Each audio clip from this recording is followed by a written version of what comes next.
present Margery Westbury as Gabrielle Ivory, Patrick Barr as Dolly Godolphin, Monica Gray as Frances Ivory, with Duncan McIntyre in Black Plumes, a play for radio by Felix Felton and Susan Ashman, from the novel by Margery Allingham. Black Plumes.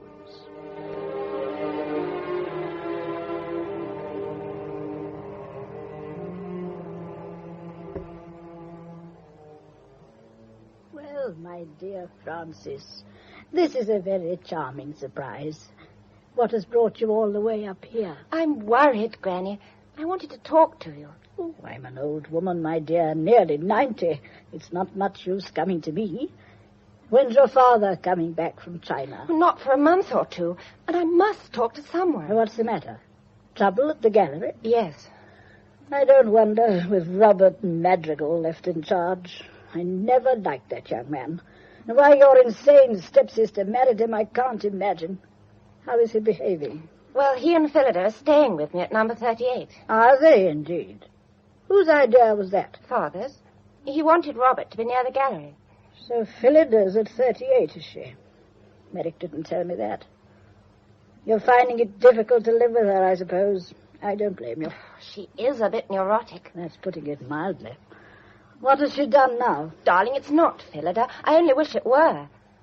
Granny, there's something going on. Oh, there always was. Yes, I know. But this is different. Things are being deliberately broken and destroyed. The staff's going to pieces. Peterson, the old commissionaire, has resigned, and even Miss Dorset's on the verge of it. Well, you can't blame them. Now, look here, my dear. You leave business to men.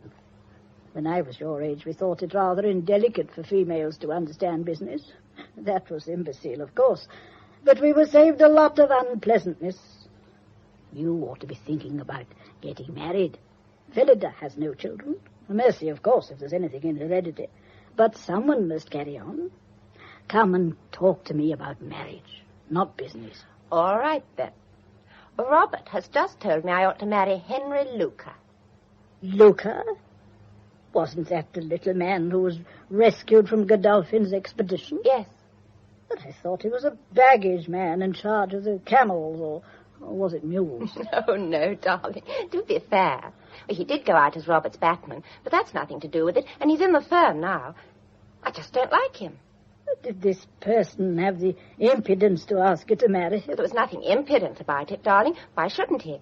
Even if he is a bit of a smart aleck. Why? Don't be a fool, girl. Your mother left you £200,000. That is a fortune. This camel man is presuming. Oh, but surely... I shall speak to Merrick when he returns. Are you staying for tea? No, thank you. I'd better get back to the gallery. Miss Dorset doesn't know where I am. All right, then. Dorothea will show you out. And for heaven's sake, take a firm line with this nasty little camel man, and with Robert as well.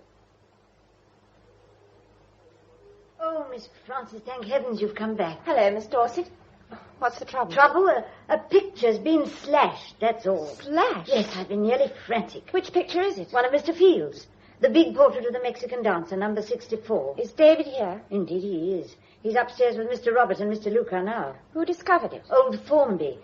He says he went into the big gallery at 2 o'clock to speak to Mr. Robert, who was there with Mr. Luca, and everything was all right then. When they came out about 15 minutes later, he went back again and found the damage. Does he actually say that no one else was there except Robert and Luca, and that they were together? He does. But doesn't he see what that means? Don't ask me. I've worked for your father since I was 17, and it's a shame to see his wonderful old firm floundering in the hands of a lunatic, if nothing worse. I've never said such an indiscreet thing in my life, but it's the truth, and someone's got to say it. Don't worry yourself, Miss Dorset. I'll go upstairs and listen to what's going on. Well, what about it, Madrigal? Can your people downstairs patch it up? How long are they likely to be about it? Mr. Field, you can rely on us, absolutely. I can't tell you how shocked and horrified we are that this should have happened to a picture in our care. Mr. Luca here agrees with me. Don't give it a thought, Mr. Fields. We'll patch it up for you. It may be out of the show for a day or two, but that can't be helped, can it? You're insured, of course. Yes, naturally we are, fully. But in view of the particular circumstances, I mean in view of the slightness of the damage, I think a claim might hold up repair work unnecessarily. After all, the main thing is to get the picture back on show. Yes, I suppose so. Look here, Madrigal, exactly what sort of an accident was it? I have no idea. No idea at all. All right.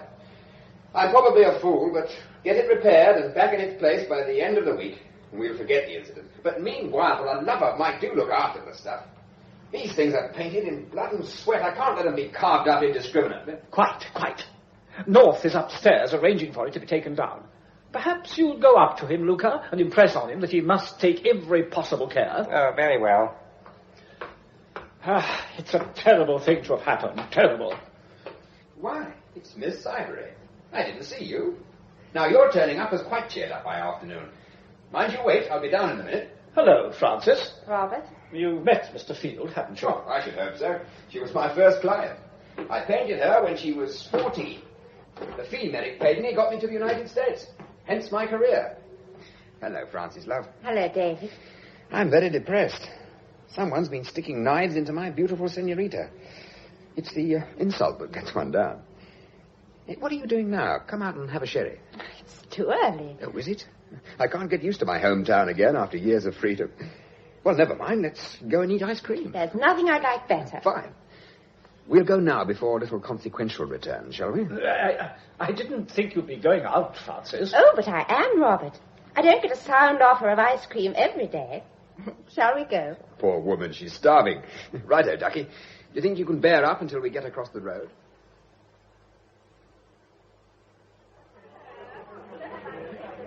What's going on at your place?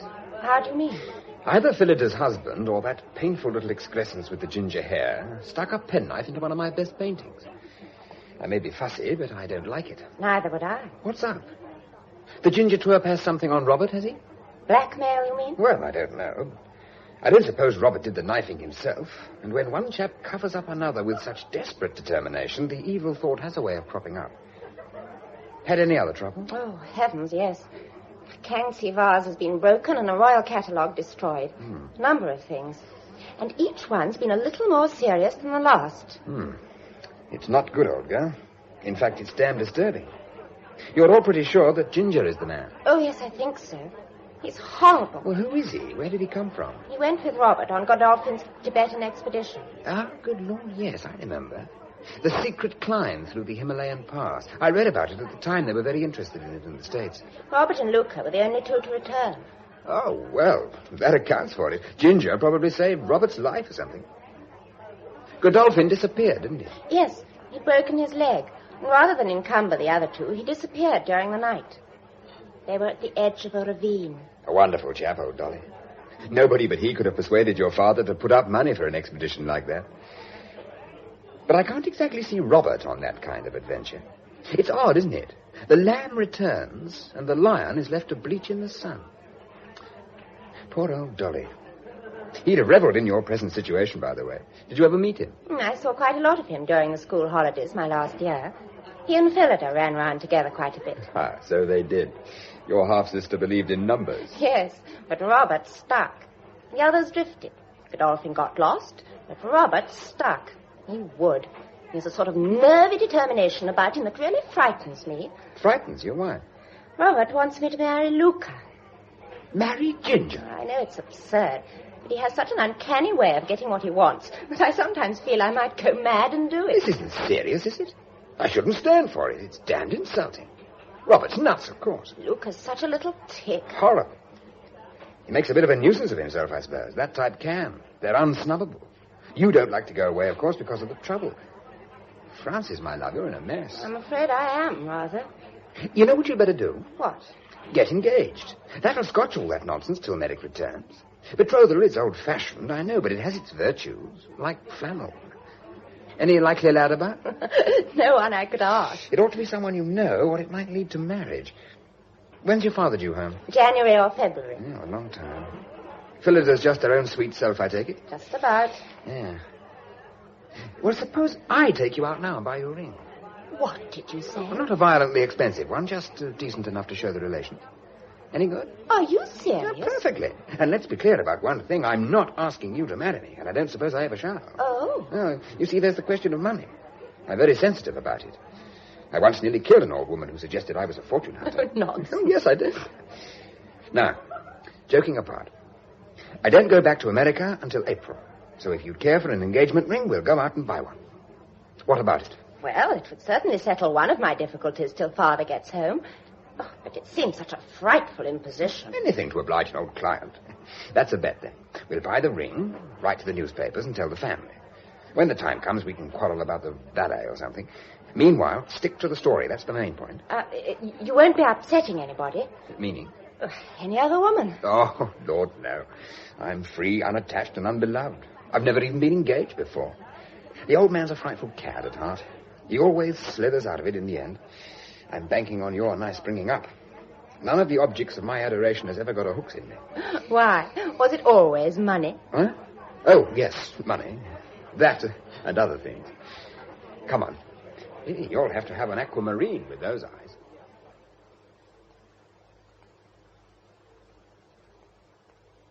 Good evening, Norris. Any messages? Well, I don't know if you were expecting her, but old Mrs. Ivory's here.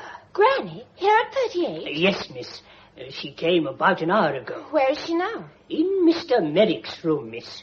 Her maid's looking after her. But why has she gone up there? She had words with Mr. Madrigal, miss. Where's Mr. Madrigal now? He's in the garden room. Right.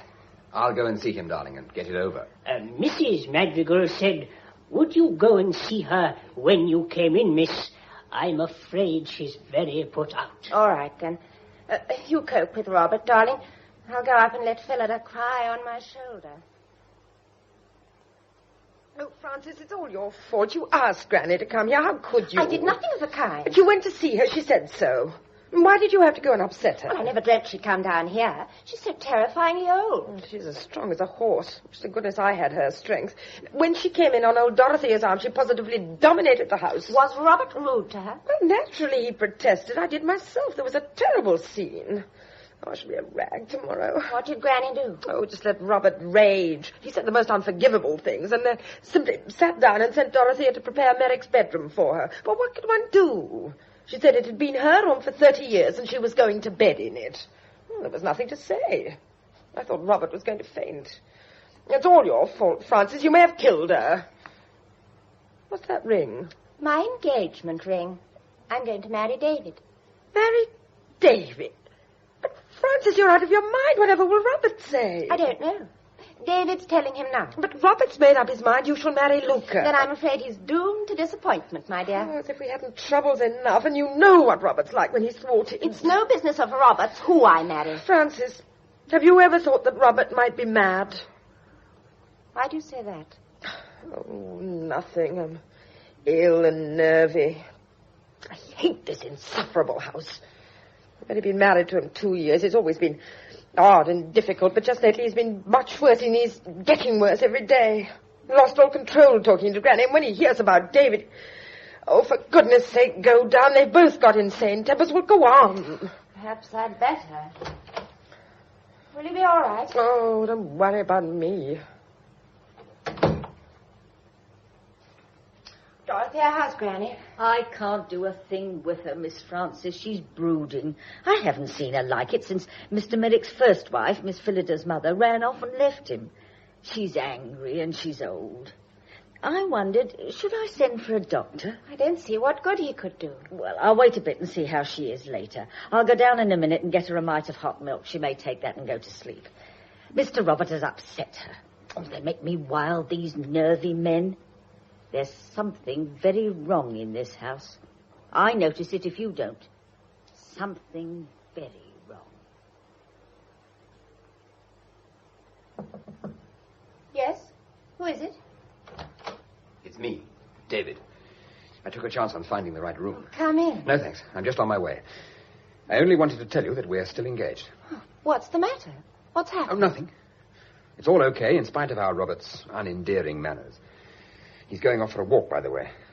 It's not a bad idea. The night air may cool him down a bit. What did he say? Just about what you'd think. Forget him. We're engaged. Good night.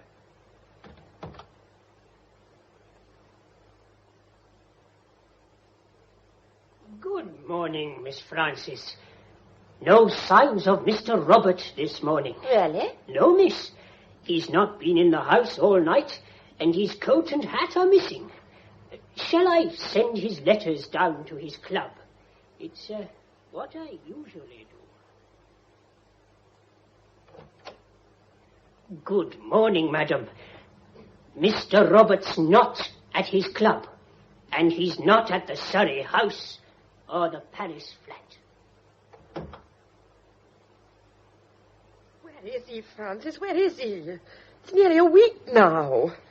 Why doesn't he get in touch? What's happened? What's happened?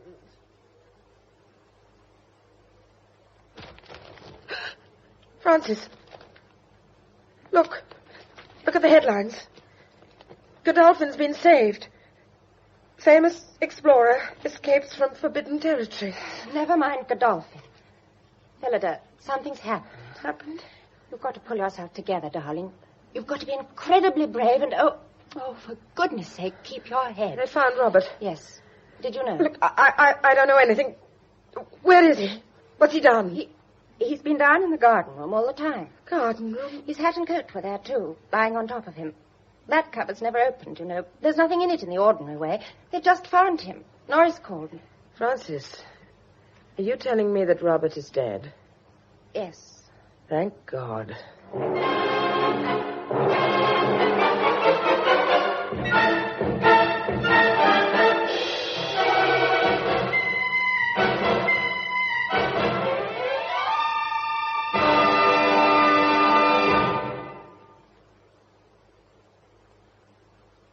Are the police here yet? Yes, darling.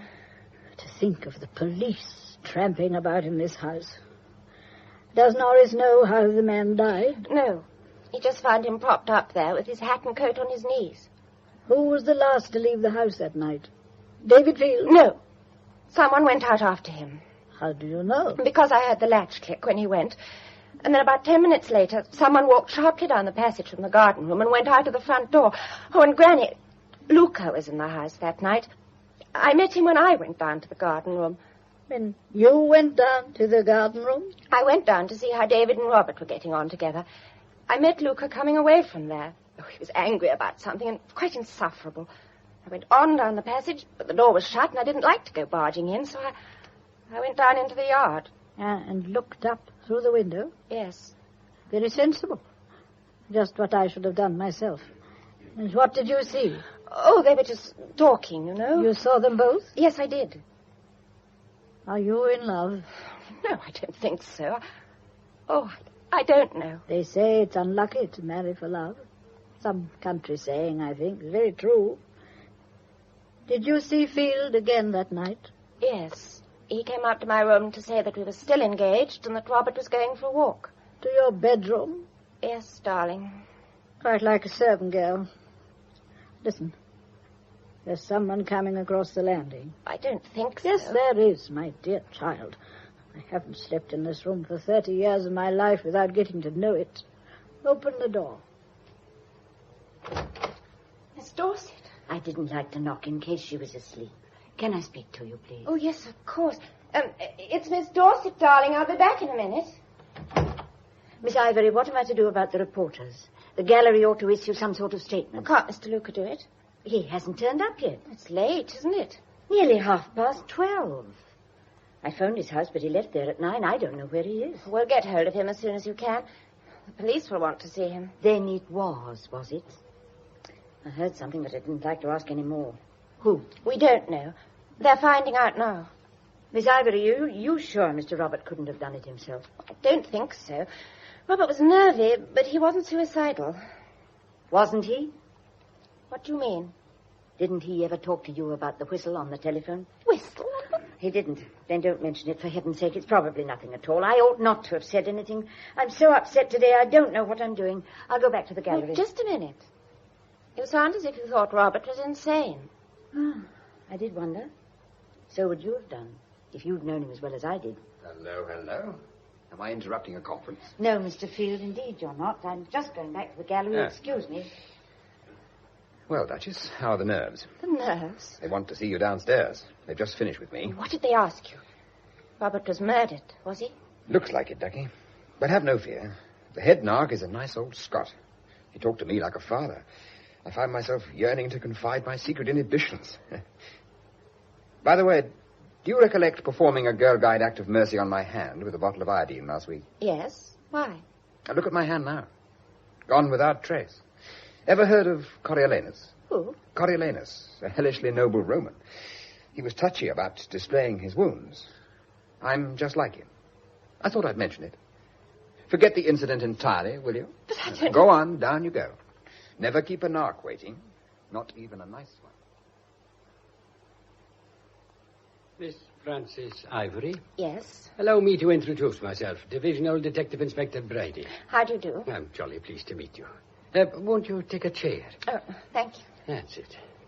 I don't want a statement from you yet, but I'd just like a wee word with you if the time's convenient. Well, certainly.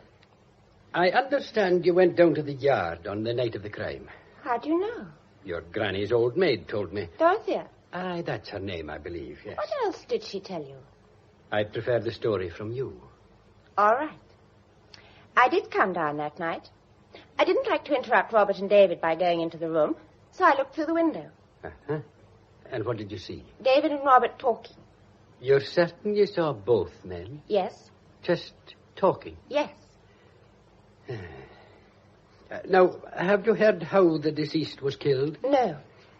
He was killed by a jab in the chest, passing between the 4th and 5th ribs and piercing the heart bag. It must have been a long blade, approximately half an inch wide. Now, can you think of any weapon in this house that might answer the description? No, I can't say I can. And I suppose you can't help us about this Blackamoor. Blackamoor? Aye. Molly, the maid, swears a black fellow darted through the yard that night. You didn't see him yourself? Oh, no, indeed, I didn't. Molly's been reading too many novels, I'm thinking. By the way, there's one wee point I forgot. Besides the stab wound, there was a contusion on the back of the poor chap's head and another on his chin. The one on his chin was likely made by a blow from a fist and was delivered with such violence that there's a likelihood that the assailant's hand was damaged. Have you seen a barked set of knuckles in the neighborhood recently? No, I haven't. Ah, well, I'll not detain you now. Never concern yourself about me. I'll just be in and out all the time. Good morning, Miss Ivory. Good morning, Miss Dorset. Have you found Mr. Luca yet? No, that's what I came across to tell you. He's gone. Gone? Yes. I got onto his flat as early as I dared this morning, and he's still not back. He walked out just before 9 yesterday morning, and he hasn't been seen since. Oh, there's only one explanation that comes to mind, isn't there? Oh, please, please, let it be true. The police are after him already. The servant told me there's been a man hanging about the place all night. Well, I'm not surprised. I never liked him. But it doesn't seem possible, does it? Oh, I was so frightened for you yesterday. For me? Yes. He's such a nice young man, isn't he? I've admired his painting for years. Oh, I never thought David had anything to do with it. Oh, of course you didn't, my dear. No one could have expected you to. I haven't had a reply to my China cable yet. Your father really is needed here. There's no one in authority left at all next door except me. Oh, I'm so sorry. I forgot to tell you. This news about Luca put it out of my head. We heard last night. Where from? Alexandria. Daddy's coming by plane this morning. He'll be here tomorrow. But how did he... Apparently Gabrielle wired him last week after I went out to see her. Tomorrow? That is good news. Oh, it's a terrible homecoming, of course. Poor man, what a shock. Still, I shall be relieved to see him. Good morning, all. Oh, you both seem very pleased with yourselves. It's the wonderful news. Mr. Ivory will be here tomorrow. And Luca's run for it. Well, there's a double event, if you like. That calls for a celebration, my love. I'll take you out to lunch. Oh, I don't think we ought to. Cheerio, Miss Dorset. My good girl, you can't hang about this ghastly house day in and day out. You'll get as hysterical as Phillida.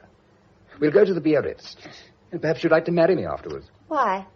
The iodine-stained hand. By the laws of England, no wife can give evidence against her husband. You asked for it, sweetheart. Now, no more arguments. We go out at 1:45, and don't keep me waiting. Sorry, darling. That was a reporter. I had to cope with him. What did you do? Yeah, gave him a signed confession and the commissionaire's hat. What's the matter? Your cheeks are tingling. I've just been given the cut direct. Who by? Margaret Fisher-Sprigg at the corner table. She's on several committees with Daddy.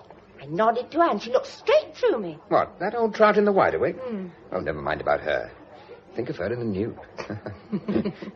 Did I tell you Godolphin will be home on Thursday? Godolphin? Yes, the one and only Dolly. He rang Phillida this morning. Where from? I don't know. Basra or somewhere, I expect. I warn you, Duchess, there are storms ahead. Button down your sou'wester and keep your chin in. What do you mean? Well, surely you haven't forgotten what he's like. A colourful bird. This sensational return from death is typical. If there's any stirring up to be done, Dolly's the man to do it. And talking of stirring up, where the hell are those waiters?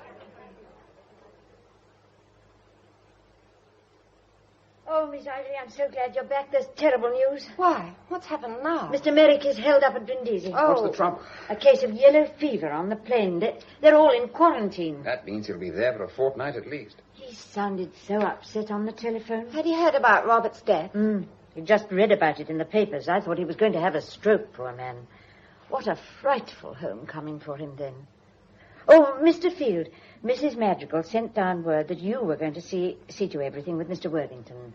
That's the solicitor. You mean about the funeral? Yes, I'm so glad. I'd have done it, of course, but these things do need a man. I don't know why. All right, then. I'll go down and see Worthington now. You'll want it all very quiet, naturally. Oh, I think so. Old Mrs. Ivory must be consulted, but I should think as quiet as possible. I'll go and ask her, unless you'd like to, Miss Francis. No, you go, will you? I'll come up later.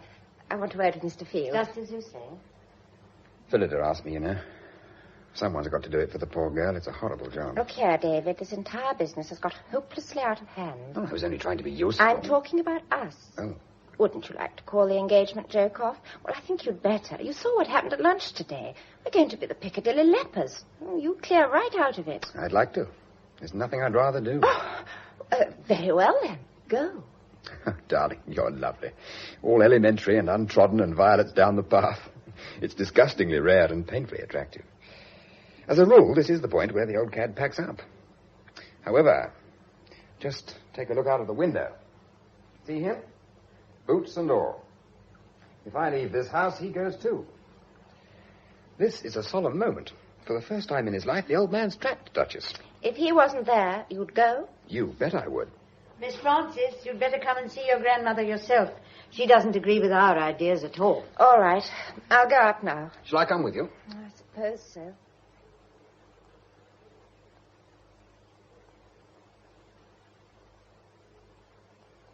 Francis, why have you brought Mr. Field? Phillida has asked him to look after things. I disapprove strongly. I'll stand down then. And it's too late.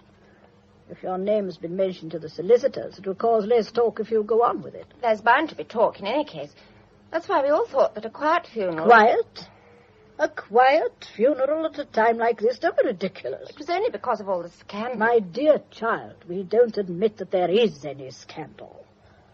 Our poor, wretched relation has died, and we owe it to ourselves to see him buried in the right way. There will be all these crowds round the house. Then, for heaven's sake, give them something to stare at. Worthington will know the proper undertaker, and tell him we'll have no truck with these tawdry little modern motor hearses. Robert's hearse shall be drawn by 6 properly accoutred black horses with black plumes on their heads.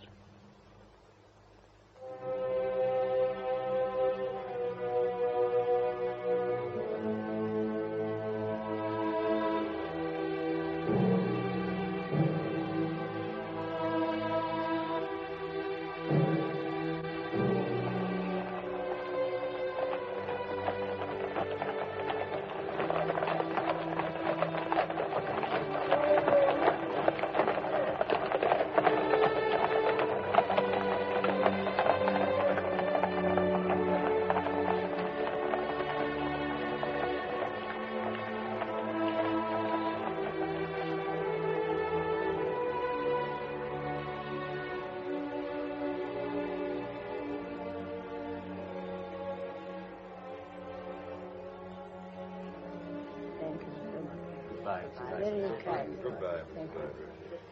Goodbye, Mrs. Ivory. Goodbye. Oh, thank heavens they've all gone. At least they paid you the compliment of coming. Most of the people you asked just sent wreaths. Granny was right, you know. Those horses were a magnificent sight. The undertaker told me he hadn't had those plumes out since before the war. Phillida behaved uncommonly well. Phillida can always be relied on to play a part. Today it was dignified grief. Dorothea? Granny's going upstairs, I think. Oh, wait a minute. Here's Norris. He's looking a bit anxious. Mrs. Ivory, Mr. Godolphin is here. Godolphin? Mr. Godolphin. Show him in. Certainly, madam. Be ready for a shock. What he's been through doesn't make people look any younger. The paper said he was lame. Mr. Godolphin. My God. Forgive me. I've chosen quite the wrong time to arrive. Your man told me the news at the doorstep. I'm just off the plane, haven't seen a paper or spoken to herself. Came straight to Phillida, naturally. Naturally? Why naturally, Mr. Godolphin? Phillida, my dear, is it still a secret? Oh. I see it is. Well, are we to share this secret? Certainly. Phillida's my wife. We were married just before I went abroad.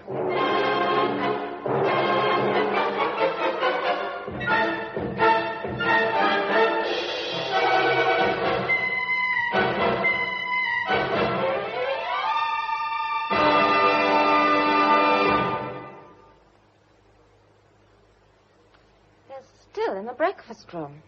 It's 40 minutes now. Do you think we ought to go in? Leave them. They are the two people it concerns. They'll come back when they're ready. You knew about this, Mr. Field. Yes, I did. I was a witness at the wedding. Phillida said it had to be done in secret because Dolly was broke or something equally undesirable, so along I went. It was just before I went back to America. But when you returned and found her married to Robert... I held my tongue. It was her affair, not mine. And as Dolly was dead, there was nothing in it. I did come and see her last week and implored her to get hold of Dolly and tell him. But when he telephoned, she funked it. So where do we go from here? He'll have to see reason. After all, it's quite clear how the thing happened. Listen, they're coming. Come on, Phillida. They're all here. Well? It's ghastly. There's only one thing to be done. I've been explaining that to my wife. We must all pull together and get this mystery cleared up, and then she and I must start afresh. How very sensible. And what will you do while the police are finishing their inquiries? Go abroad again? No, dear lady. I've just spent 3 years in a filthy Lamasserized cell, or correction cell, as they're pleased to call it, thinking of my home and my wife, and believe me, I'm not going to lose either of them again. I see. And what do you suggest? That we get on with the work at once and see the whole hopeless affair settled. Since it principally affects me, I'll do it myself. He doesn't understand. He wants to stay in the house. That is out of the question. I don't think so. Here you are, a house full of women completely at the mercy of the police. Your solicitor appears to be worse than useless. Field can't do much because he has no authority and isn't even a permanent resident in the country. You must have somebody to manage things. There's absolutely no reason why I shouldn't stay here as a guest and do what I can to clear things up. But, my dear chap, use your imagination. Don't ignore what's happened. Phillida married Robert in all good faith, and he's barely in his grave. I realize that. That's the one thing I do realize. I'm sorry, but you forget. Where I've been rotting slowly out of existence, the niceties have been absent. I don't care if the thing's good form or if it's socially dangerous. I want to take Phillida away. She's my wife, remember, not Robert's. If she won't come or can't come away with me till this blasted mystery is cleared up, then I'll clear it up, and no one on earth shall get in my way. Is that plain enough? If you won't have me in the house, Mrs. Ivory, I'll stay in the nearest hotel, but if you've any sense, you'll use me, not frustrate me. Thank you for your kind offer. Yes, Mr. Godolphin, we shall be very pleased if you will consider yourself my son's guest for a few days. Thank you. You will behave like a guest, of course. You're very wise. Yes, I'll behave. I'm very tired. Now, Dorothy, I'll come presently, but not yet. First of all, there is something I have to say to all of you. I am an old woman. Half the time my mind wanders abominably. But at this particular time, I think I may be seeing things more vividly than any of you because I have one great advantage. I am apart. My life is at an end. I do not care what happens to me or to anyone else. What are you trying to tell us, Granny? Simply this. You have all developed one great weakness during the past hour. You all share a secret, previously only known to Phillida and Mr. Field. Marriage, you mean? Yes, Mr. Godolphin, your marriage. Somehow or other, you have all got to keep this secret from the police. I don't agree. I'm against secrets. If we hadn't kept our marriage a secret, this wretched complication would never have cropped up. I say tell the police. Regardless of consequences? What consequences can there be? As far as I can find out from Phillida, poor old Robert must have died last Monday week, just about the time when I was lying under a mass of stinking goatskins being smuggled over the border in a mule train. As Robert died, I came to life. Phillida never had two husbands at once, so where's the immorality? Surely the police are human and reasonable. No, darling, no, don't tell them. Why ever not? You don't know. You don't understand. I think Robert guessed about you and me, and the last 6 months have been hell, absolute hell. You see, Mr. Godolphin, Phillida should not be allowed to talk, should she? Anyone can see what's happened to Phillida. Robert happened to mention my name by chance one day, and that started up a neurosis. Look at her, poor darling. She's a massive hysteria now, and must have been for months. You can take me up now, Dorothea. My dear Mr. Godolphin, don't forget one thing. The police are very unimaginative. You must be careful. Given that story, they might almost consider poor Phillida had a motive, mightn't they? Your arm, Dorothea.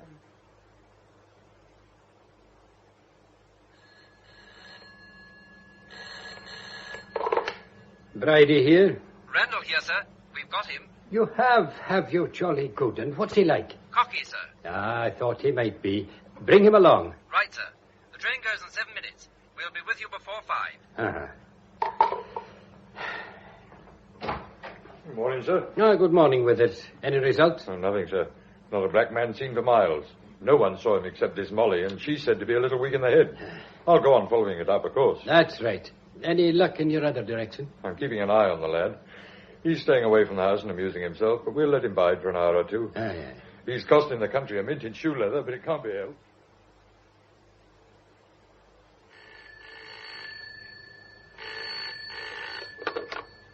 Hello? Hello, Duchess, is that you?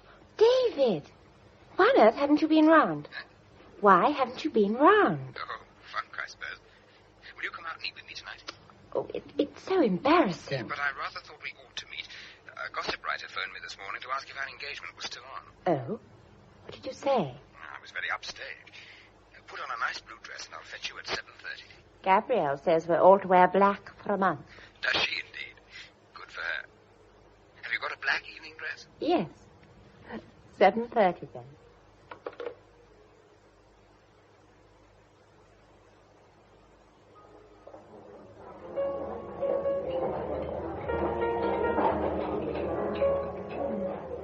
I like the dress, darling. It's just right in this studied pretentiousness. Do stop looking round like a hunted fawn, though. I'm sorry, David. Don't worry, there's not a soul in this room who can spare a second to recognize anyone but themselves. That's the strength of this age, individualism. Excuse me, sir. Hello, what's this? A note for me? From the table in the alcove, sir. Well, I'll be jiggered. What is it? Dolly and Phillida would like us to join them for a drink. Oh, he hasn't brought her here. He has, the blithering idiot. What do they think they want? Oh, I don't know. Let's go and see.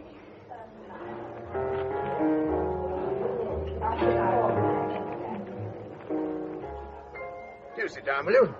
Very queer you should have decided to come to just this one restaurant, isn't it? I don't think so. We probably chose it for the same reason. It's not overcrowded with our particular set. I think you're both mad to come anyway. Cigarette? No, thanks. That's rather a sensational diamond, Phillida. It's new, isn't it? Dolly bought it. Dolly, you are nuts. You'll get the girl arrested. Now, listen to me, Field. I was going to talk to you tomorrow, but we can have it out here better than anywhere else. Francis ought to be in it, too. What's the trouble? This is straight. You can be absolutely frank with us. There's nothing we won't do for you, but we must have this thing settled. Did you kill Robert? My dear chap. That's not an answer. When you're fit to walk without that stick, I'll be happy to oblige you. I take it you're asking for horseplay. You still haven't answered me. No, Dolly. I did not kill him. You were the last person who could possibly have been with him. You came out of the garden room and told Francis he was going for a walk. That's common knowledge. I did. I thought he was going out. Damn it, I fetched his hat and coat from the hall for him. You fetched his hat and coat? Yes, I did. Oh, don't be so damn dramatic about it. I fetched his hat and coat and chucked them on the table for him. Why? Because he asked me to. Do you honestly expect anyone to believe that? No. That's why I didn't mention it before. But that's what happened. David, we're all on your side. We all know what Robert was, and we all know you're inclined to lose your head when you get in a temper. Give us a chance to get behind you. Why on earth should I have killed him? Suppose you were having this back chat with him, and suppose he said something that got under your skin. Suppose you suddenly saw him with that conceited leer on that lantern mug and his grey lock flapping in his eyes, and you felt what a damn silly pompous ass he was, and you suddenly let him have it. Suppose you told him about his wife. You knew, remember. And then, when you realized what you'd done and how he was going to take it, you lost your head, as you do, you know, and killed him. With a toothpick, I suppose. There used to be an old spike file in that desk in there, so Norris says. He can't remember when it disappeared. Whatever it was, you had a week to get rid of it.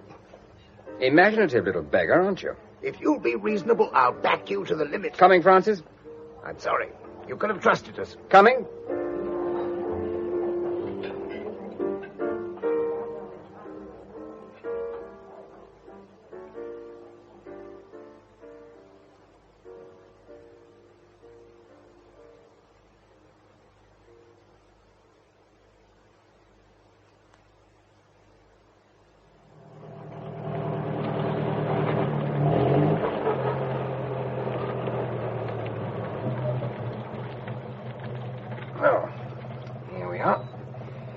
I'm afraid Master Godolphin put a bit of a damper on the evening. What do you think after all that? I don't. You don't what? Think I'm guilty or think at all? I don't think anything, except that I love you. That's a blow below the belt, Duchess. Do you mean it? Yes. Darling, this is dangerous. Don't go and do it. Don't, please, sweet. You don't know anything about it. It's all right for me, but not for you. You're so new. Do you love me? For my sins. I hit him. That's what happened. Luca was there to begin with, but I pitched him out and he went off like a streak. That must have been when you met him, 10-ish. Yes, that was the time. He looked furious. No, not so much as I did. Robert was livid himself, unfortunately. He said something quite unpardonable, and I hit him very hard. I barked my knuckles on his chin. He went down like a tree. He lay there goggling at me, and I stood looking down at him for quite a long time. I know. I saw you. Did you? Where from? The yard? Yes. But I told everyone I saw you and Robert talking. Seemed safer. Ah, I see. Well, when he recovered, he was awfully worried about his face. He kept saying, "What will the servants think?" Like a parrot, until I nearly hit him again. Finally, I went and got his hat and coat for him with the idea of carting him down to a doctor to get him patched up. I told him to put them on while I came up and said goodnight to you. Well, that was all right as far as it went. But when I came down again, I heard him talking inside the room. Well, I assumed that Luca had come back, and a deep feeling of no enthusiasm for them both descended on me. So I thought, oh, what the hell, and pushed off. When he didn't show up in the morning, I took it for granted he was hiding somewhere, getting his face presentable. Why didn't you tell them all this? Who, Dolly? No, the police. Oh, it wouldn't have been a good idea, would it? Luca had brought the entire boiling down on his head by clearing out. You weren't trying to shield Luca. No, naturally not.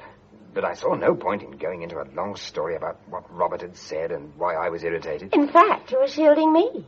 Oh, Duchess, if you make a hero of me, you're going to come such a howling cropper. I don't think I care very much about that. I don't believe you do. Heaven help us both. Oh, excuse me, Miss Ivory. Excuse me, sir. Oh, hello, officer. What can we do for you? I'm extremely sorry to disturb you. That's all right. We were just coming in. There's a message from Detective Inspector Bridie, miss. He's very sorry to bother you, but he'd be most grateful if you'd step down to headquarters for a minute. At this time of night? Oh, it sounds funny, I know, but he asked specially. I was to say it won't be for long. It's only regulation.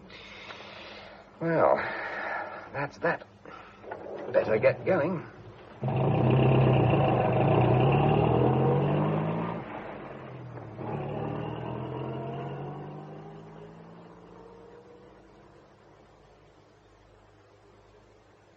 Well, this is a fine time to ask you to come see me. Did you think you were coming to jail? Well, sit down, both of you, and don't take any notice of that poor chap in the corner. He jolly well has to sit there and take down any jewelry that may drop from my lips. What's the trouble, Inspector? Oh, you'll just think I'm a fussy old person, particularly as I'm going to ask the young lady something I've asked her before. But I won't keep you long, Miss Ivory. You'll be in your bed in half an hour. Now, would you just repeat exactly what you did on the night your poor brother-in-law, half-brother-in-law, was last seen alive? I was talking to Phillida. Then I met Dorothea on the landing, and then I came downstairs. Now, what time would that be? Just about 10. Then I passed Mr. Luca in the hall. Wait a minute. You're sure you passed Mr. Luca at that time? Perfectly sure. And then what? I went down to the yard. And what did you see? I saw David and Robert talking. Just talking? Yes. Talking. Ah, well, that's a fine stroke of luck for Mr. Luca. What on earth do you mean? Mr. Luca has returned to this bonny island. Luca's come back? Yes. We picked him up at Plymouth this morning, and we've got him here now. He's a lucky man, Fortunately for him, there was a good, conscientious woman working late at the gallery that night, and she can tell how he came in for his hat and coat and how they walked to the tube together and took a train. We know his movements after that. The woman gives him a grand alibi. Miss Dorset? Aye, that's she. She's an honest, sensible woman, isn't she? Oh, yes, she's all right. She's absolutely cast iron. There we are, then. Mr. Luca can sleep in his own house tonight. And it seems that you, Mr. Field, were the last one to see Mr. Madrigal alive.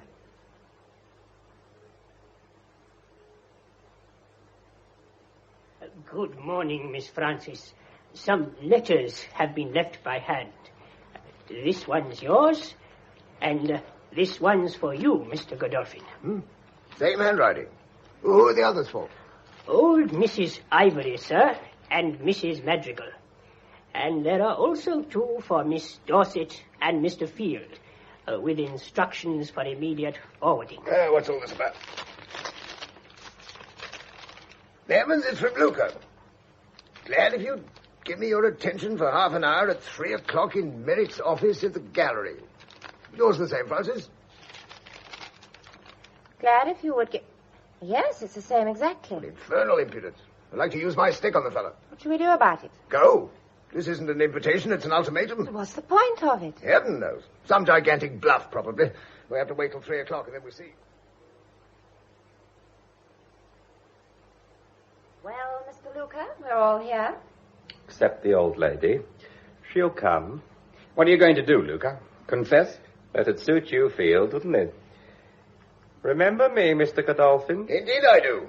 You were Robert Madrigal's Batman, an inefficient servant. Oh, this is silly. It's no good sitting here insulting each other. Now you've got us here, Mr. Luca. Do for heaven's sake say what you've got to say. That's not quite the line to take with me. Me proud beauty. That'll do from you. That'll do from the lot of you. I've got you, and you know it. But I'm going to put the position to you so clearly that you can't make any mistake. I'm only waiting for Mrs. Ivory. In that case, we may as well go home. Is Granny likely to come all the way up here just because you've asked her to? It's cheek of you to ask her. Appalling cheek. Hold it, Duchess. Here she is. Good afternoon, Mr. Luca, is it? Thank you, Dorothea. I'll sit here. Yes. Now, what have you got to tell us that you feel we might find interesting? Perhaps you'll explain, first of all, Luca, what the devil you mean by cutting and running the moment poor Madrigal was found dead. Didn't you realize you'd have the police after you like a pack of hounds? Not very politely asked, but I'll answer you. I went before I knew he was dead. Anyone can tell you that. Why did you go then? Oh, very simple. The night before the discovery, I happened to hear that a certain collector in London was interested in the Gaylord Venus.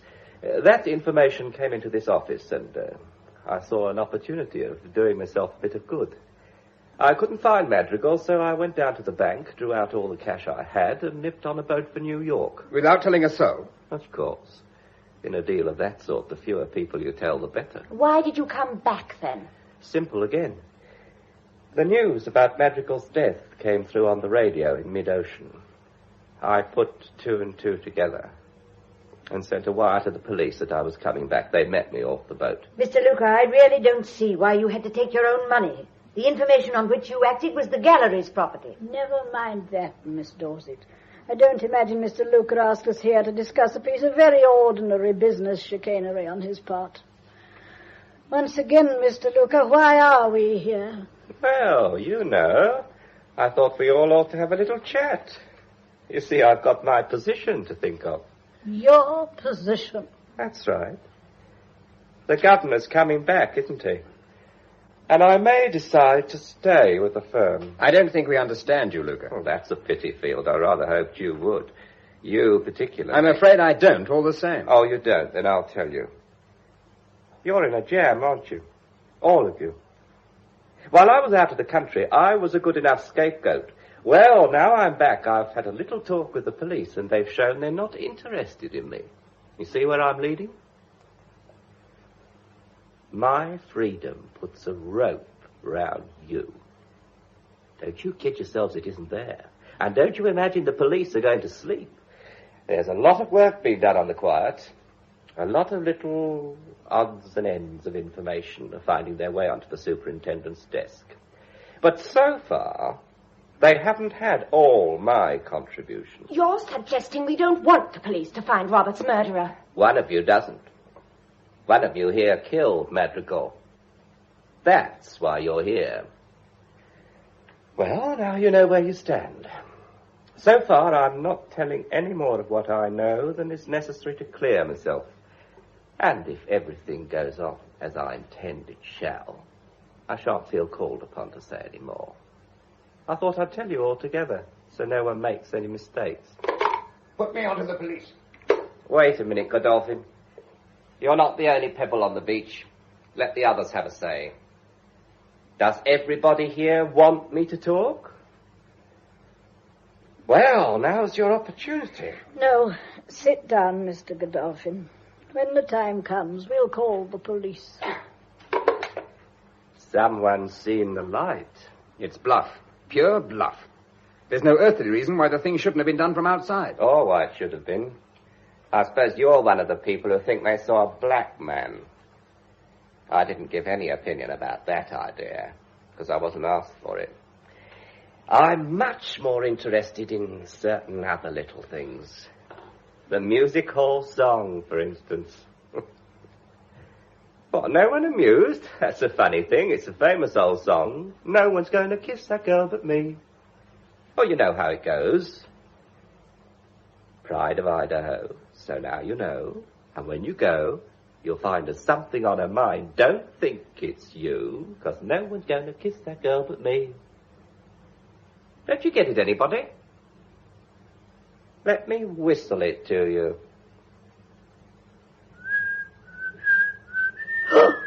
The whistle on the telephone. Was that it? Phillida, what are you talking about? I haven't been told about this. Ah, so you recognize it, do you? Miss Dorset, I'm speaking to you. You seem to have heard that tune whistled before. Yes. Yes, I have. It was about 8 months, no, nearly a year ago. A call came through from Mr. Madrigal here at the office. It was foreign and sort of constrained. Something about it made me curious, and I listened for a moment or two. That was all I heard. Just the tune, whistled like that. Then Mr. Madrigal hung up. He went out at once, and he didn't come back all day. I never saw him quite the same after that. Miss Dorset, that doesn't sound like you. I mean, it's a fantastic story. It's melodrama. Pull yourself together. What really happened? It's true. Phillida. Yes, it is. It often happened, or at least he thought it did, and it became an obsession with him. He used to dream about it.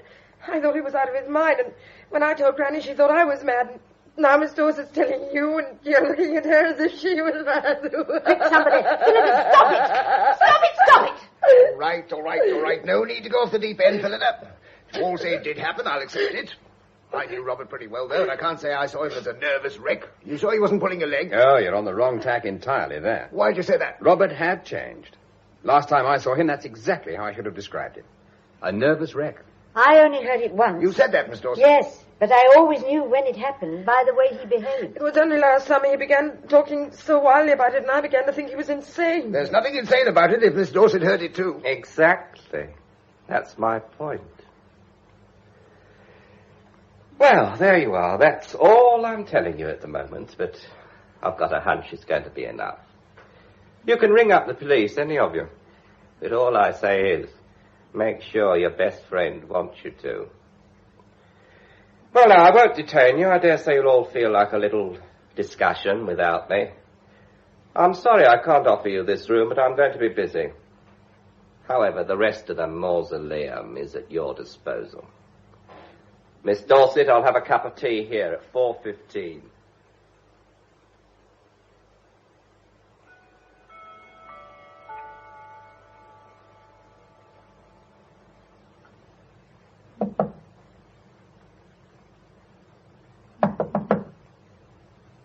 Mr. Luca, here's your tea. Can I come in?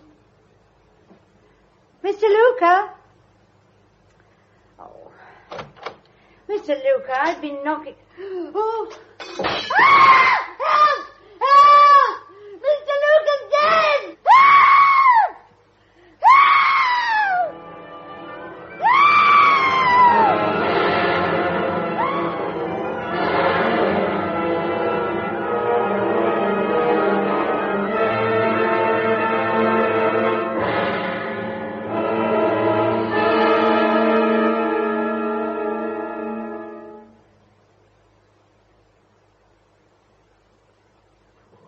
Mrs. Madrigal. Poor, poor Mrs. Madrigal. The poor, silly thing. No warmth yet. Her hands like a stone. Doctor, what's she done? This can't be just fright, can it? Can't it? She's had the equivalent of a kick over the heart. And there's nothing like emotion to upset the circulatory system. Will she be all right? I think so. The only real danger at the moment is from infection. She'll need constant watching. You mean she can't be moved to a nursing home? No, of course she can't. But can't we have a couple of good nurses here? I'll see what I can do. Perhaps we could just have a word or two. Oh, yes, of course. Shall we go outside? I think we'd better. Now, Mrs. Madrigal's collapse occurred immediately after she heard the news of Mr. Luca's death, didn't it? Yes. Who told her? You? I'm afraid I did. I thought she'd nearly fainted. I called Dorothea and we got her onto the bed. When I saw her forehead was wet and realized how cold she was, that was when I got onto you. I see. We've been having a sort of family conference. Mr. Luca called it himself in my father's office in the gallery next door. When it was over, most of us stayed there for a bit. In the building, I mean. But Phillida felt rotten, so Mr. Godolphin brought her back here at once. Look here, this isn't quite ordinary inquisitiveness, but there is one point I would like to know. What's that? Is there any connecting door between this house and the gallery? Yes. It's my father's own door. No one else ever dreams of using it. Where is it? It opens from the back of the cupboard in my father's bedroom, and it leads into his office. Where Mr. Luca died? Yes. I suppose it was kept locked. It was bolted from this side. Who occupies your father's room now? My grandmother. But when Mr. Luca died, she was over in the gallery. Well, it's all extremely awkward. I shall have to make some sort of explanation to any nurse who comes, and we don't want anyone second-rate. May I use your telephone? Oh, please do. There's one in the hall. Sorry. Look here. Take my advice and lie down for an hour or so. I think I will. I'll be in my room. If I don't come and disturb you, it means the nurse is okay. All right? Thank you, Doctor. You're very kind. Doctor? It's not the doctor, miss. It's me, Dorothea. Oh, come in. I've just heard something I think you ought to know before anyone else. Poor Mr. Field. What's happened to him? Oh, be brave, my dear. They've got him. Oh, no. Molly got it out of the policeman on duty at the back door. They found his address and sent and took him down to the station. Poor Mr. Field. You won't believe it, will you? No, of course not. Oh, heaven. No, don't sit there moping. You won't do no good that way. Is Granny asleep? Not when I left her. Very active she is. These things seem to stimulate her. You go and see her, dear. She'll make you feel better. I'll be seeing after Mrs. Madrigal. Nobody's looking after that poor doctor. He must think this place is a madhouse.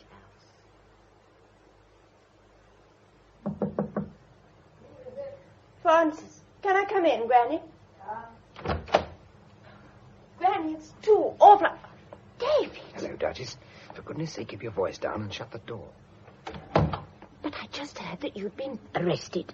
He was, but he seems either to have been let out or to have escaped. Never mind about me. I've been asking Mrs. Ivory to shut the house, split up, pack the servants off. If Phillida's ill, let her go to a nursing home. You can go to a hotel. Mrs. Ivory herself can return to Hampstead. Get the house empty. What, tonight? Oh, Lord, yes, it must be tonight. But, David, we can't. The police wouldn't let us. There's one on duty in the front hall now, and another on the back door.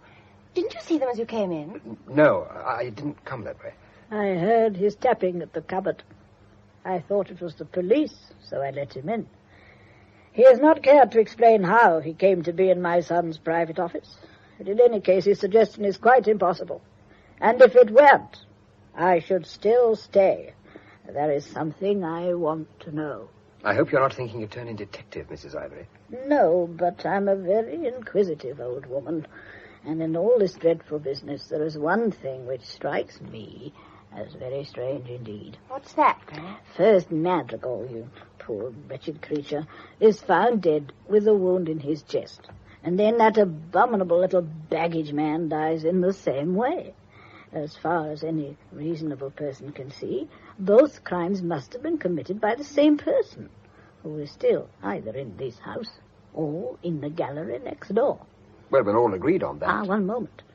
The thing that seems to me so extraordinary is this. Both houses have been searched over and over again, and no weapon has been found. Now, I find this so peculiar that I've given my mind to it, and an idea has occurred to me which may eventually explain a number of things. May we ask what it is? No, I am not going to tell you or anyone else, because if I'm wrong, then I have made a very serious and unjust mistake. So I shall stay here until I find out for myself. Now, what is the matter, Mr. Field? That's a very dangerous statement. Have you made it to anyone else? Have you? No, I have not. But you come to me with a suggestion, and I am explaining to you why I am not adopting it.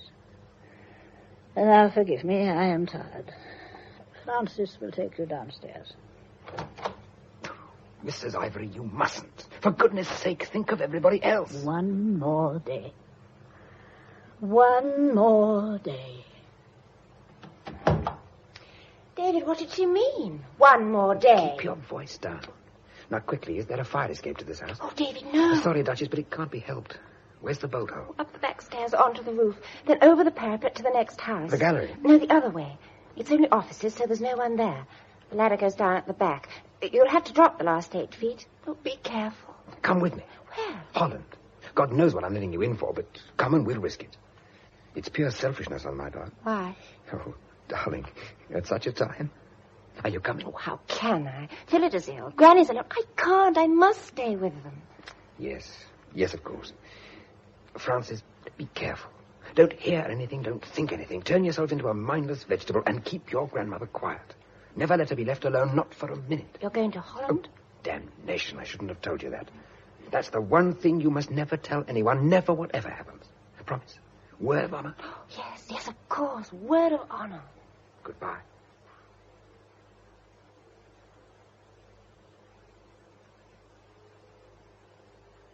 They broadcast an unfortunately good description of him in the 10 to 12 news last night. Silly chap, he can't hope to get away with it. Oh, please! Oh, good Lord, sorry, Francis. Wouldn't have mentioned it if I'd known. I understood that engagement of yours was a put-up job. It started as one. It isn't now. Oh, this room's so stifling.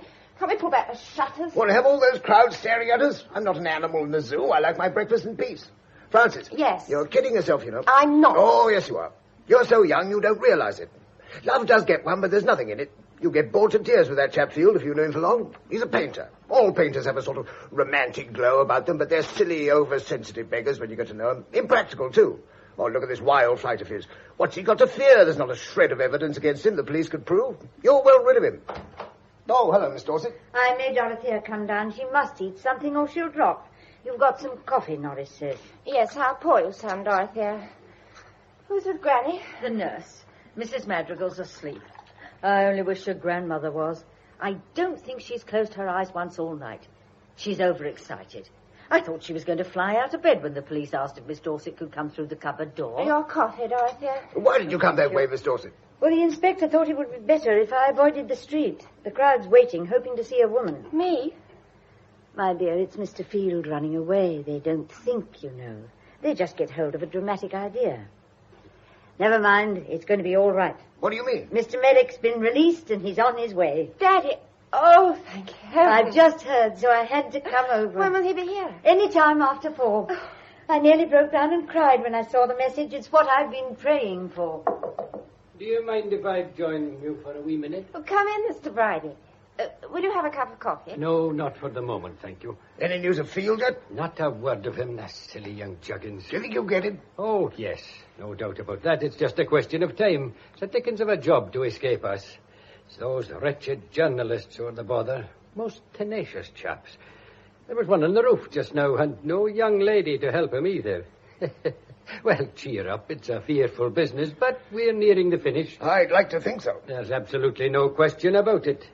There's just a little anxiety for the next few hours, but you'll be able to sleep easy in your beds tonight without a chance of being murdered there. Can you say that definitely, Inspector? Quite definitely. 4 o'clock, that's the hour. We'll all know a great deal more about this jiggery-pokery by then. Oh, by the way, Miss Dorset, for your information, all the telephone lines in this house and the next have been tapped for some time. Right. I don't know why you should have to say that, I'm sure. 4 o'clock, then. That's 0 hour, is it? That's correct. And what are we to expect in the meantime? Nothing, please God. But I'll ask you all to be in the drawing room half an hour before that, as I've a few things to say to you. Everyone? Servants and all. Not old Mrs. Ivory. I'd very much like her there. No, she shan't. She's old. Her mind's not right. She'll work herself up and say things she doesn't know she's saying. You'll ask her down here over my dead body. Now, that's a wee bit rash of you, Miss Dorothea, because I've already asked her earlier this morning. Really? I explained to her that you'd be here yourself to look after her. Oh, Miss Dorset, are you leaving us? Well, I was going back to the gallery. There's a lot of work waiting. All right, then. We'll see you here at 3:30. Oh, you'll hardly need me. Just the same, I'd like you to be here. But I have an appointment just after 3:30. If you were thinking of meeting Mr. Merrick's train, I'll have to ask you to change your mind. I see there's an extension telephone in the corner. I'll arrange for all your business calls to be put through here. Very well. All right, then. Now we know where we are. Do what you like, but don't try and leave the house. And I'll expect you all in the drawing room punctually at 3:30.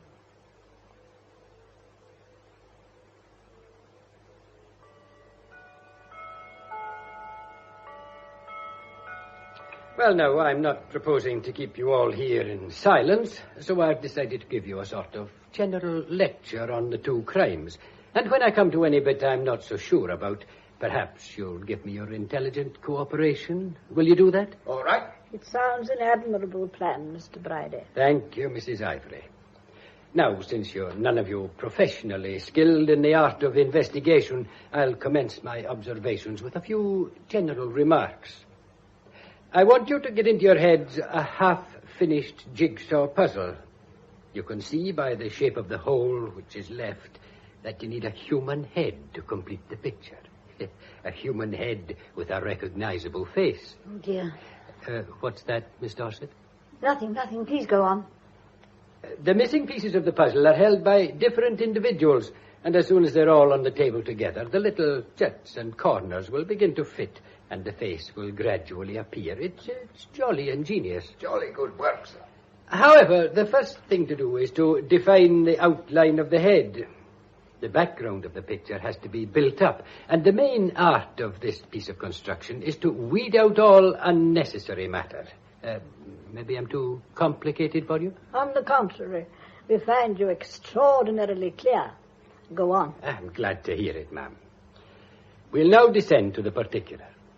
A fortnight ago, Mr. Robert Madrigal was found dead, and on the same day, Mr. Henry Luca sailed for New York. As soon as he received word of the occurrence, he returned home and was examined by me, and I accepted his alibi. The next day, he called a conference of his friends and relations of Mr. Madrigal, and was himself mysteriously murdered by the same weapon which had killed his chief. We now cut out the unnecessary factor. The murder of Henry Luca does not merit our serious consideration. Why do you say that? Because he was a blackmailing scoundrel. We have evidence that during his lifetime, Robert Madrigal paid out considerable sums of money which coincided in amount and date with sums paid into Luca's account. What about the slashing of David's picture? That and other incidents before it were Luca's way of showing Mr. Madrigal that he was serious in some new and iniquitous demand. What was his hold over Robert? We don't know. But we do know that when he returned, he shared an almighty secret with someone else. He knew who had killed Madrigal, you see. When he called that conference yesterday afternoon, he made that fact jolly plain to someone in the room, and within an hour, he was dead himself. That's a simple story. What about the motive for murdering Madrigal? That's the first piece of the puzzle we need. The textbooks tell us there are 17 motives for murder, but I've never bothered my head about more than 3. Love, money, and revenge. And the principal one in my experience is money. It'll probably surprise one or two of you to hear that you all had the best money motives in the world for killing Madrigal. Why do you say that, Mr. Bridie? He was ruining you all. Unless something drastic was done, he'd have steered the firm into liquidation. From the very first, he'd proved a dangerous and unbusinesslike person.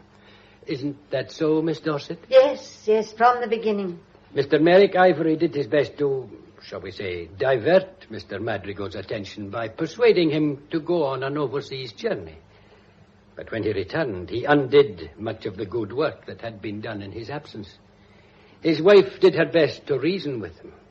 Then, when Mr. Merrick Ivory had to go abroad himself, things became worse than ever. Right, Miss Dorset? You don't know what it's been like. Quite so. Now, a great firm has as many traditions as a great school or a great regiment, and it often inspires the same kind of jealous loyalty. I only mention this because there were quite a number of people who knew the real state of affairs. And Miss Dorset knew, of course, and so did Mrs. Madrigal. So did you, Mrs. Ivory, unless I'm mistaken. Yes, I knew. And it wouldn't surprise me to hear that you confided your worries to your lifelong personal attendant. She did. I knew about it. And you, Norris? Me, sir? Yes, you. You've been in service here for 20 years. Maybe the situation was not unknown to you. I have enjoyed Mr. Merrick's confidence for a number of years, sir. I think I did know a little of this matter. Ah. Mr. Merrick, he knew. He was the principal person involved. He went off to China. That is to say, he left England 14 weeks before Madrigal met his death. Now, when I was a young man, China was as far away as the stars. But with the coming of the new aeroplane, distance had ceased to exist, as you might say.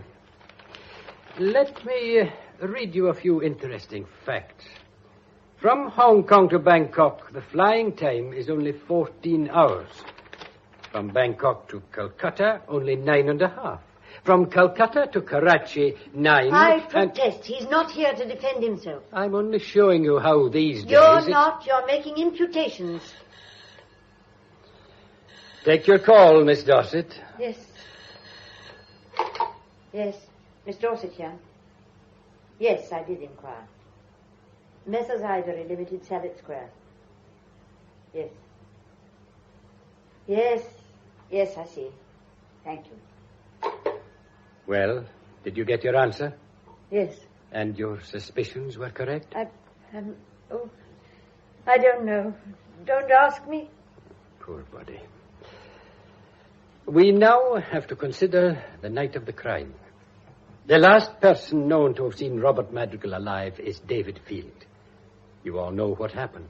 There was an argument between the two in the garden room. According to the evidence, Madrigal turned to Field and said, "You've waited a long time for a woman with money, and now you're not taking any chances, are you?" Not a very nice observation. How like him. David hit him, I suppose. He did. He hit him on the jaw, scraping his own knuckles and putting the man clean out for an instant on the floor. At least that's Field's story. But Miss Frances Ivory, who happened to be in the yard about that time, or a few seconds later, said she saw the two of them talking. Would you like to retract that statement, Miss Ivory? It's very clear why you made it. Yes, I would. Well, this method of sifting evidence is unorthodox, but it's remarkably efficient. We're getting on very nicely with our afternoon's diversion. The shape of the head is taking place before our eyes. Now, Field went into the hall and fetched Madrigal's hat and coat for him. The idea was to take him to a doctor and have him patched up.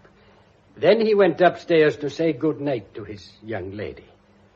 Then, he says, he came down and heard Madrigal talking to someone and, thinking it was Lucar, turned away. That is Field's statement. And you may feel, as I do, that it's highly unsatisfactory. Still, he admits handling the hat and coat, and that is highly significant. Anyone might have seen him do it, and this whole story might have been an invention of his to cover that contingency. One thing is clear to me, that the murderer threw the hat and coat into the cupboard after the dead man. No, you're wrong there. What makes you think that, Mrs. Ivory? I know you are. Because I put the hat and coat over the poor, wretched man myself. You didn't. You don't know what you're saying. Be quiet, Dorothy. I told you she'd come out with things she didn't mean. Don't believe her. Don't you dare believe her. My dear Dorothea, you don't really think I killed him, do you? Oh, please sit down. The inspector is doing his puzzle, and I must contribute my piece. Will you tell us what happened, ma'am? Certainly. I went downstairs that night. It was my first evening in my old home, and I was restless. Dorothea had left me sitting by the fire. I got up and walked about the room and found I was much stronger than I had supposed. I made up my mind I would go down to Robert and talk to him. It was dark, but I know every inch of this old house, and I paused in the hall to listen. It was quite silent, but I saw the garden room door was open with the light on inside. So I went along there. I shouldn't have left you. I shouldn't have left you. Oh, do be quiet, Dorothea. The blinds were down, and at first I thought the room was empty. Then I saw the cupboard door was slightly open. Open? Are you sure of that, ma'am? Yes, slightly open. I went over and looked inside. Poor fellow, so undignified and grotesque. Did you touch him? Touch him? Of course not. It was perfectly obvious the man was dead. I have seen death too often to mistake it. I went across the room and I sat down to think. It was an awkward situation. Frances is a young girl, Phillida a neurasthenic. Obviously none of us was capable of handling the scandal of a police inquiry. I decided that Robert must wait until my son could return to see to things. Great heavens. And then I saw the hat and coat. Naturally, it occurred to me at once that if Robert vanished with his outdoor clothes, no one would look for him in the house. I placed them on his body quite reverently, and then I closed the door, using my shawl to cover my fingers. And then I rested a little and went back to my room. I told Dorothea to cable my son, but I didn't tell her the rest. But what a ghastly secret to keep to yourself all those days, ma'am. If you had lived when I did, my dear man, you'd have learned how to keep a great many secrets. That is what disgusts me about this present age. You have no mental discipline. A great many people sneer at the Victorians, but no other period had our face. I believe you, ma'am. Now, wait, I have not finished yet. Some of your puzzle is filled in, Inspector, but there are still several pieces missing, and one of them is this. If Luca went away before he knew of Madrigal's murder, why on earth did he go at all? Oh, it's quite all right, officer. I'm very angry. I'll go straight in. That's Daddy's fault. Mr. Merrick, at last. Hello, everyone. Sorry I got held up. Nothing I could do. Hello, Godolphin. Hello, Millie. I heard you were back. Good to see you. Francis. Oh, Daddy, we've missed you. Bless you. Mother. Oh, my poor dear darling. How are you? Merrick. Oh. 0 hour. Sorry, sir. No one to be admitted. He's expecting me, officer. It's quite all right, I assure you. That's David. Here I am, Inspector.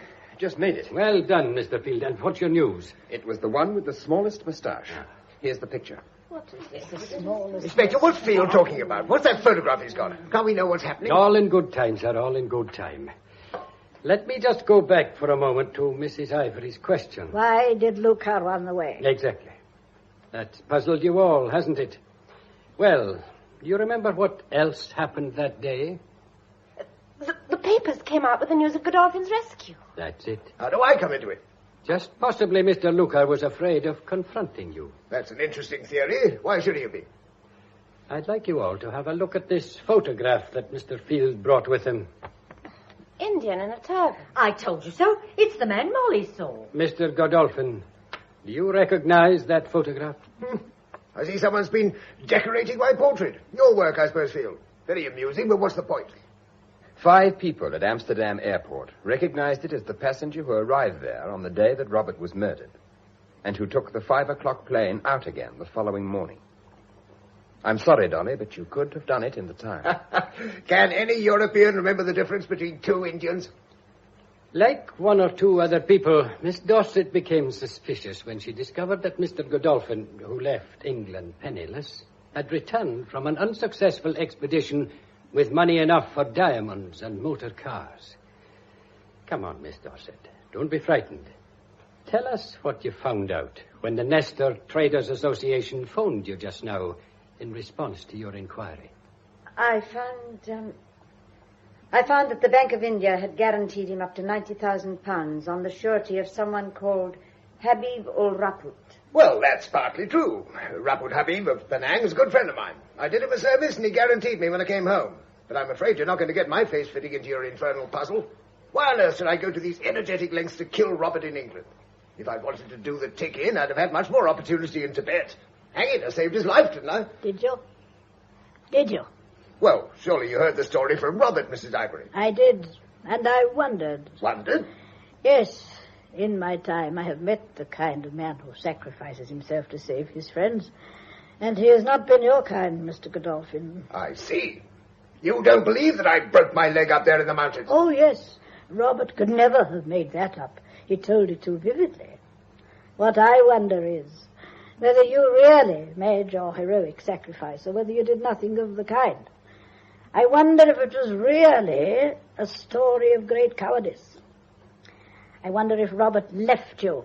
I wonder if he gave you a blanket and a tin or two of provisions and left you screaming to him in the snow. I wonder if he dragged Luca on with him and when they returned to safety remembered the magnificent story of gallantry to cover his own cowardice. And I wonder if that was the hold Luca had over him, Mr. Godolphin. Witchcraft! A genuine witch at last! Well, suppose you're right. Prove it. Prove he left me. Prove I froze and starved and rotted till a gang of priests picked me up. Prove that I came back to England with Raput Habib's papers. Prove I hid in a shed in the yard. Prove I killed Robert. Prove I killed Luca when he got us all together and whistled Little Dolly Daydream, the song he tortured Robert with until to kill him was an act of charity. Prove I killed him, Mrs. Clairvoyant Gabrielle. What with? With your stick. My husband had one just like it. It is a sword stick. You're not lame at all. Right again, witch. Now, out of my way, all of you, or I'll cut you to ribbons. Oh, no, you don't. Out of my way. Come careful, he'll cut your arm off. Leave him to my men outside. Out of my way. Get hold of him. Bring him down. Come on now, you can't get past that. He's in the street. Open the windows. He's through them. He's running for it. Get after him. That taxi. He hasn't seen it.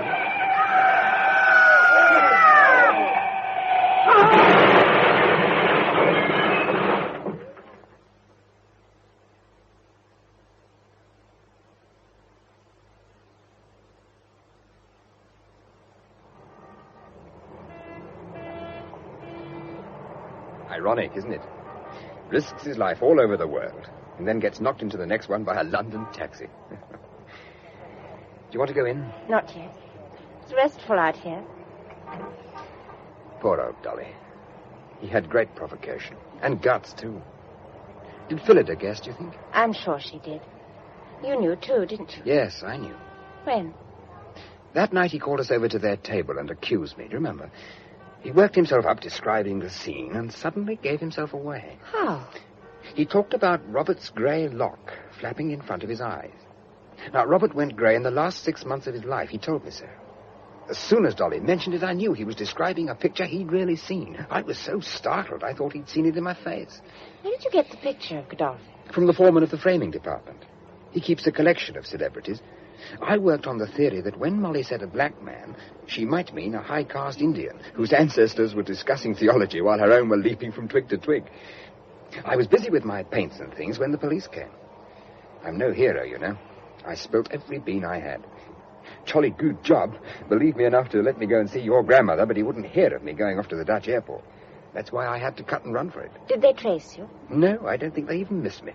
That was rather degrading. I phoned Bridie from Amsterdam, and he sent over a couple of men to do the dirty work, interviewing the stewards and so on. I was pleased with myself when I got back, I can tell you. Trust your granny to steal the thunder, though, by exposing the sword stick. Oh, that was incredible. It was also very neat on Godolphin's part. As long as you think a man's lame, you expect him to carry a stick with him. Well? Well? It's on our minds, isn't it, Ducky? I suppose so. What are you going to do? Invest your poor mamma's fortune in the grand old firm and bestow yourself on the lowly and not impoverished painter, setting forth in April for a new world with the dawn in its radiance, beckoning you to a fresh and glowing love life. I think you're abominable. Are you going to? You'd have the shock of your life if I didn't.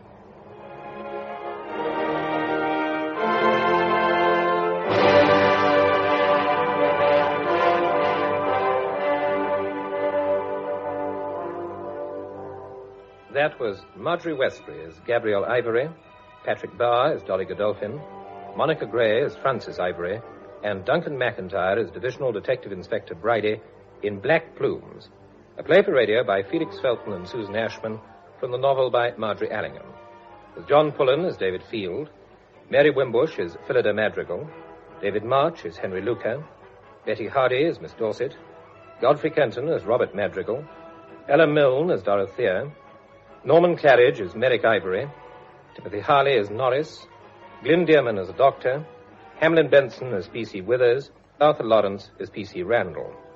The production, which was recorded, was by Audrey Cameron.